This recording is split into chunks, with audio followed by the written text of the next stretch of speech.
Hey everyone, Mundo here. If you would like to support the show, please head to patreon.com/crimeandcourtusa.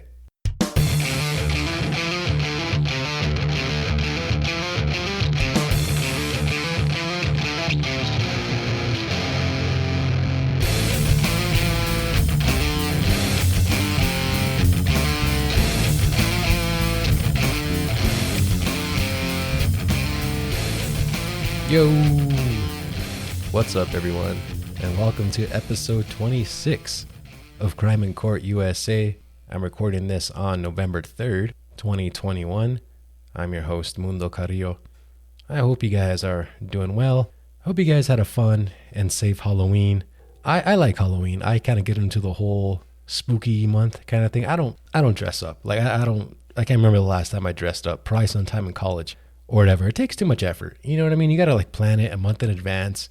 Got to get it all together and stuff. I appreciate a good Halloween costume. I love seeing people's costumes and all the time and effort they put into them, but I don't like putting time and effort into it. I'm pretty lazy. Whenever I did dress up, it was like the day before or even the day of, just like, all right, what could I cobble together this, in like 24 hours? So yeah, I'm not really a big fan of that anymore, but I do like watching scary movies and all that kind of stuff. Like I said, I kind of like getting into the whole spooky month kind of spirit. So yeah, that was kind of fun. But if you went out, if you partied, hope you did it safely. All right, let's just get right into the news and whatnot.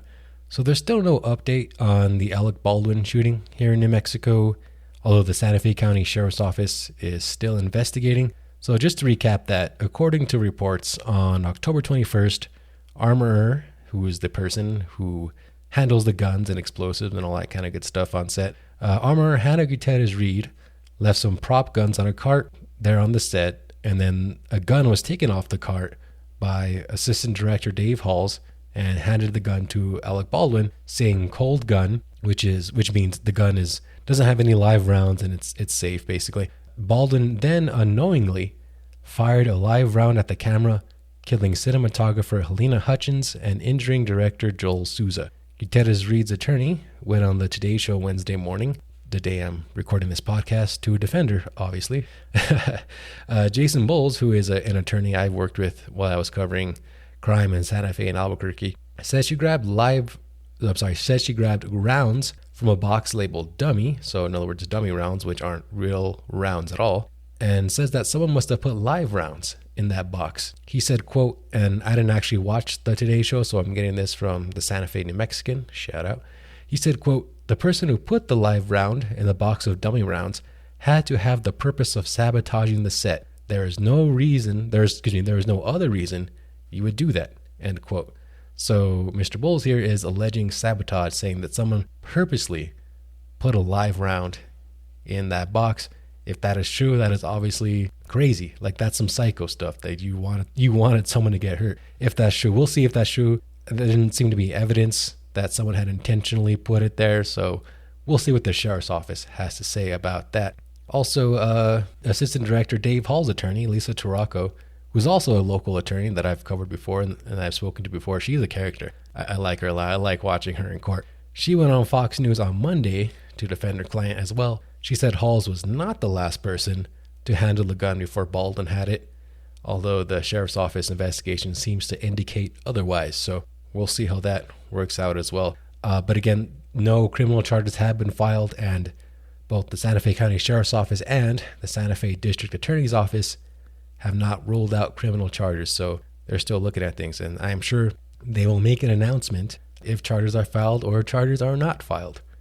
And you could be sure to hear about it right here on Crime in Court USA. All right, you guys, today I want to talk about drug traffickers. You know what I mean? Dope, smack, blow, whatever you want to call it. First off, if someone just generally calls drugs dope, they're a cop. Just run away, all right? Okay, so first off, Colombia's most notorious drug lord was captured after a raid on his jungle hideout on October 23rd and faces extradition to the United States. Dairo Antonio Usuga, who goes by the alias Otoniel, is the leader of the Clan del Golfo, or Gulf Clan. Colombian President Ivan Duque described Usuga as the most feared drug trafficker in the world. He says he carried out assassinations on police officers, soldiers, and civic leaders, and a police officer even died during the raid, Usuga told Reuters. In addition to drug trafficking, Usuga is accused of killing police officers, recruiting minors, and sexually abusing children, among other crimes. The U.S. State Department said in a news release on October 25th that homicide shot up 443% during a turf war with the rival organization. The U.S. had even put up a $5 million reward for help finding him. Usuga said the Colombian government is still trying to take down other members of the clan. Jobanes de Jesus Avila, who goes by the name Chiquito Malo, translated to bad boy, is their next priority. He was the clan's weapons coordinator and was Usuga's right-hand man. Experts think drug trafficking isn't going to change in Colombia though, and I'm sure America's insatiable need for drugs has something to do with that. And another kingpin will surely rise up, some say. Sergio Guzman, director of the consulting firm Colombia Risk Analysis, told the Washington Post, quote, "This is not going to move the needle in terms of the war on drugs. Ellipses. What happens next in different pieces of the puzzle aligning to fill the vacuum of power left by Otoniel.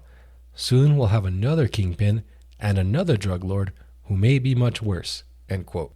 Usuga evaded capture for years by hiding out in the jungle, and he apparently wasn't living lavishly as he slept in rough conditions and had to eat jungle animals. He was indicted in Manhattan federal court in 2009 for importing drugs and for allegedly providing assistance to a paramilitary, that's hard to say, paramilitary group that had been designated as a terrorist organization by the U.S. government. 11 people were named in the indictment, and they were collectively referred to as Los Urabeños before they became known as Clan del Golfo. The indictment says the organization was involved in multi-ton shipments from Mexico and Central America that were destined for the United States. The group controlled various territories in Colombia and imposed a, quote, tax on other drug traffickers in the area. That included a fee for every kilogram that was manufactured, stored, or transported through Urabeños territory.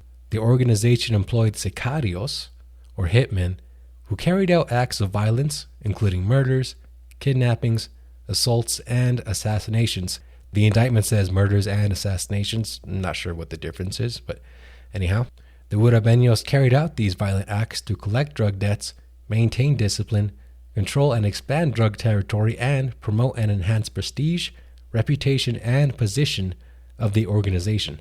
Usuga, who again is also known as Otoniel, and also Mao Gallo and Mauricio Gallo, as well as Daniel Rendon Herrera, also known as Don Mario, were the principal leaders of the organization. 7 other defendants, including Chiquito Malo, were in charge of collecting drug taxes, managing armed combatants, and maintaining control of certain territories in Colombia. Yoni Alberto Grajales Alvarez, these guys have way too many freaking names. He was also known as Guajiro and Paisa, was the head of the drug collection office based in Cali, Colombia. It was responsible for collecting drug debts owed to the Urabeños through violence and threats of violence. There's always the threat of violence, right? They're not going to send you to a collection agency to get their stuff or whatever, right? They're not going to harass you with phone calls. They're going to do it violently. Ramiro Caro Peñeda, also known as Nolasco or Hugo, was the organizer in charge of collecting drug debts, coordinating drug shipments, and maintaining control over airstrips and ports on the Atlantic coast of Colombia. The indictment says the group allegedly engaged in these criminal acts between June 2003 and December 2014. I said that he was indicted in 2009. Well, they keep kind of adding stuff to it. It's called a superseding indictment. So, yeah, they kind of changed that from, I guess, 2003 and 2009 to 2003 and 2014. The indictment has the amount of kilograms and the dates they were shipped to the U.S. and they're just a whole list of them, like a table in the indictment. So I actually added them up myself, and it equals about 81.2 tons of cocaine, which is a lot. I googled it, and an elephant weighs anywhere between 2 and 7 tons. So they shipped several elephants worth of cocaine to the United States. The indictment says the organization killed people during this time as well, but it doesn't go into specifics who was killed, how they were killed. It just says they killed people. That's about it. And Otoniel is, of course, being compared to Colombia's most notorious drug kingpin, Pablo Escobar. If you guys are interested, you should check out Narcos on Netflix. That's a good show. I don't know much about Escobar, but yeah, that's a really good show. Ruthless, man. These guys are ruthless, allegedly. I don't know. I'm kind of fascinated by how organized the drug organizations are. I mean, like it listed off who was in charge of what and stuff. I mean, it is really run like a business. Very fascinating. Very fascinating. So yeah, he is still in Colombia, but will be extradited to the U.S. to face charges. So we'll see how that goes. And unfortunately, I mean, this, if these experts are to be believed, and as my gut, tells me too, that yeah, this probably won't make a dent in the drug trade, because we've seen this all before, right? Someone goes down, someone takes their place. That even happens on the local level. When a local drug dealer gets taken down, someone just takes their place. So I'm sure someone is just going to take his place, unfortunately. But yeah, as far as Otoniel's case goes, we'll see how that shakes out. Moving on, rapper Fetty Wap has been arrested on federal drug charges and is accused of taking part in a drug trafficking ring that moves some serious weight on the East Coast. Wap, whose real name is Willie Maxwell, was arrested on October 28th at Citi Field in New York, where the Rolling Loud Hip Hop Music Festival was taking place. He was taken into custody by the feds before he took the stage, which probably really sucked for the people who paid to see him. They're like, hey man, where's Fetty Wap, man? According to an indictment, Maxwell conspired with 5 others: Anthony Leonardi, Robert Leonardi, Brian Sullivan, Kevon Wiggins, and Anthony Sinje, who is a corrections officer in New Jersey. I'm not sure how you say this gentleman's last name, but I've seen it spelled 2 different ways, Syntje and Cyntje. And again, he was a corrections officer in New Jersey, which, by the way, just a quick aside, yeah, I've seen several instances where jail guards are popped with distributing drugs to the prisoners or the inmates. Yeah, I mean, drugs are like notoriously easy to get in jail, like comically easy apparently. And a lot of people are like, how do drugs get into our jails and stuff? And well, a lot of times the guards themselves are bringing them in, conspiring with some of the inmates, trying to make a little extra scratch themselves. Anyhow, these people are accused of distributing heroin, fentanyl, cocaine, and cocaine base, otherwise known as crack.